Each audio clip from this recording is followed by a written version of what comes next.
All right, so it was very difficult to try to show everything underneath the truck, but I'm replacing the parts of the two oil cooler lines.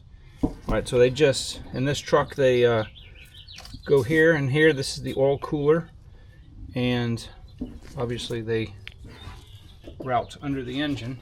And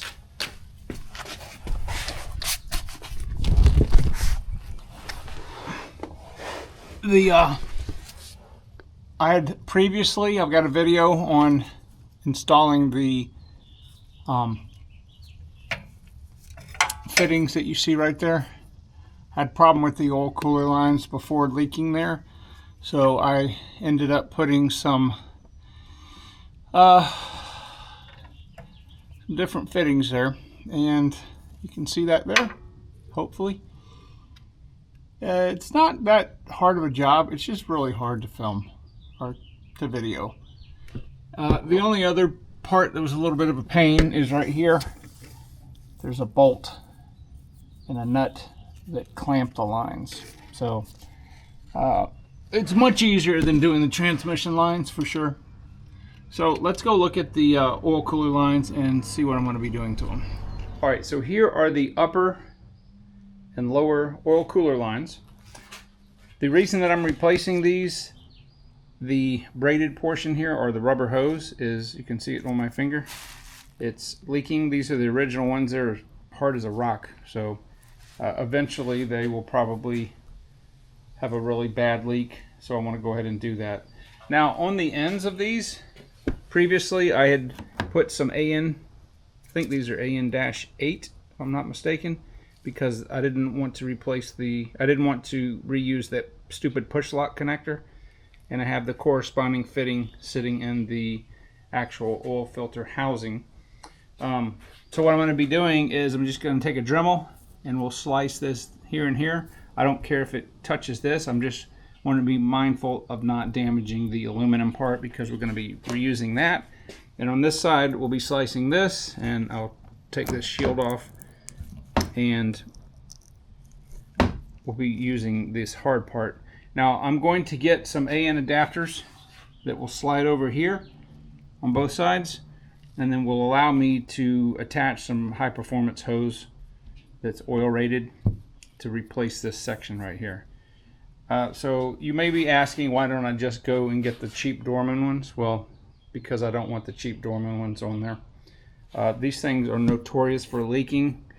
Once I replace them with the AN fittings, they're pretty much last as long, probably another 30 years. But I definitely want to keep this part, these formed parts, because this goes into the oil cooler side at the radiator. So, all right, well, next, I think the next thing that we'll do here is to we'll remove these crimp-on fittings, and then we'll measure how much hose we're going to actually need here.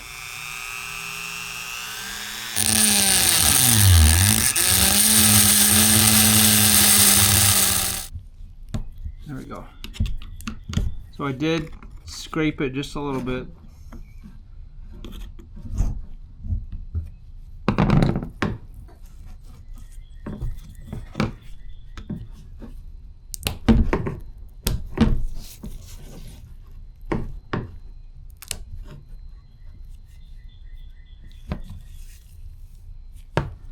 So these things are pretty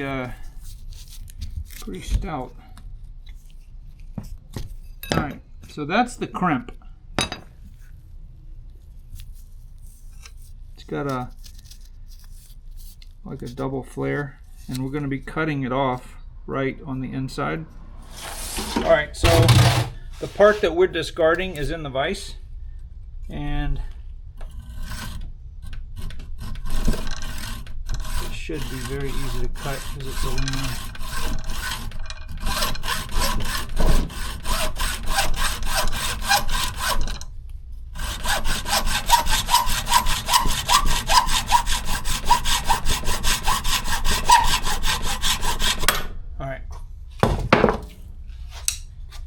So that's cut. All right, so I'm gonna deburr this and then blow this out with air, and also put some brake cleaner through it.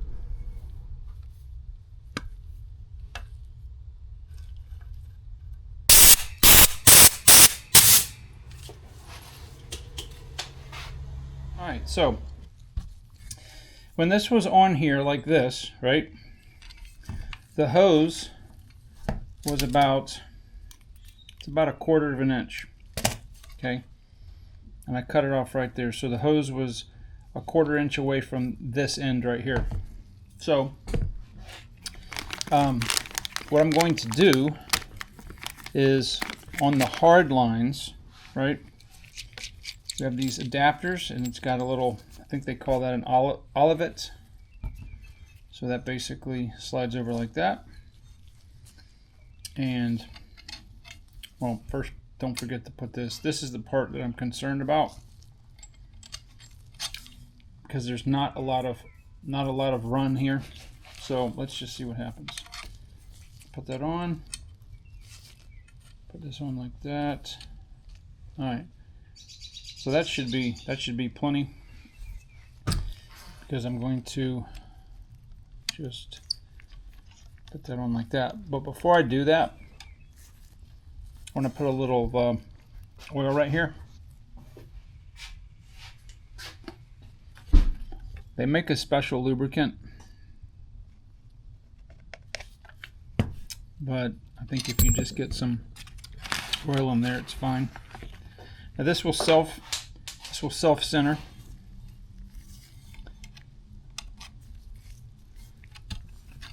Again, don't forget to put this on. I'm going to turn this up like this so you guys can see. Okay, and then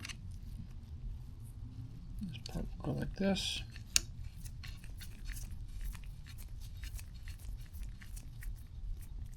All right, so I'm going to get 2 wrenches, and we'll just tighten this down.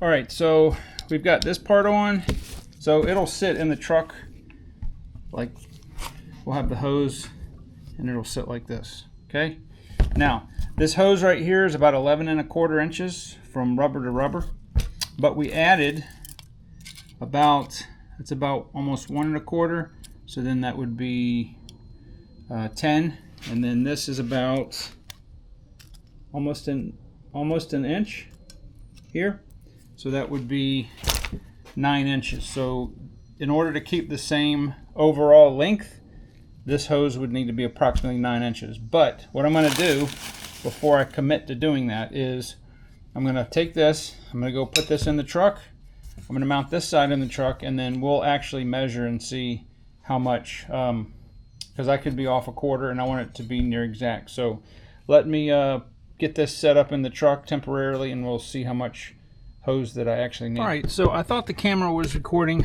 when I was assembling the hose portion of the lines, and it wasn't. So I went ahead and just, because it's so difficult to do this under the truck, I went ahead and installed the lines.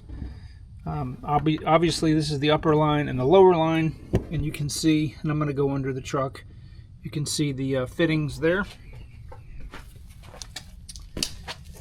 And there's the fittings here and here. I did have one little problem with the other side right here, the lower line.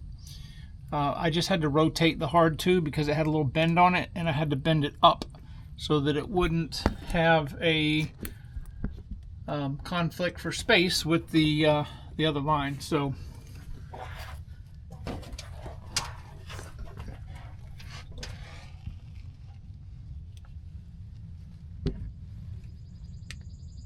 it worked out really good.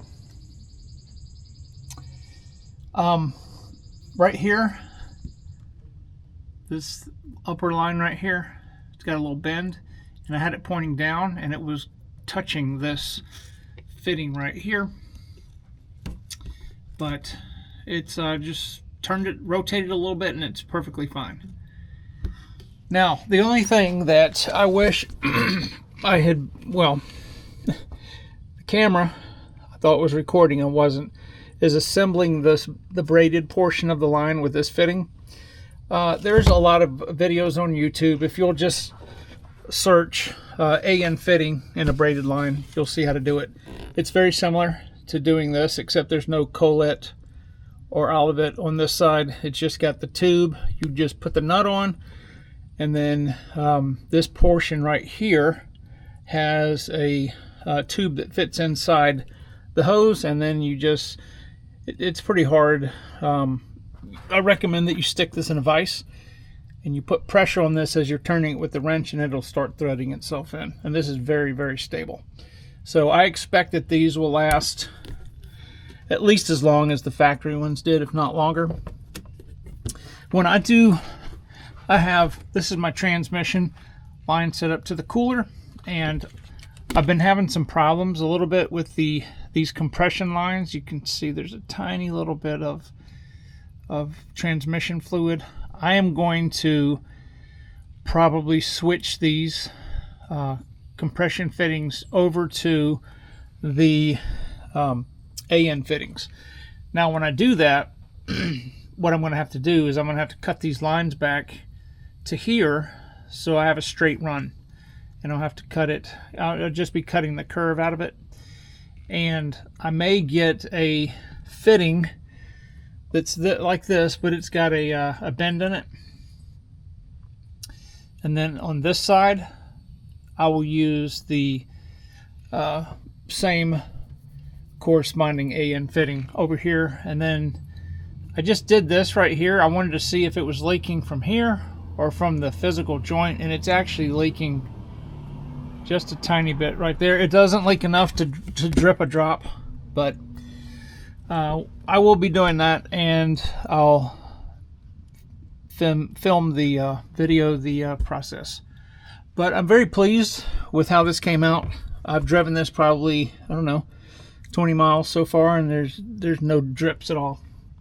So I highly recommend that if you have the oil cooler lines on your OBS, or if you have a different vehicle and all you can get is the cheap Chinese junk to do this, because these are not going to, if you install it properly, they're not going to leak. So anyway, guys, with that being said, I will see you on the next video.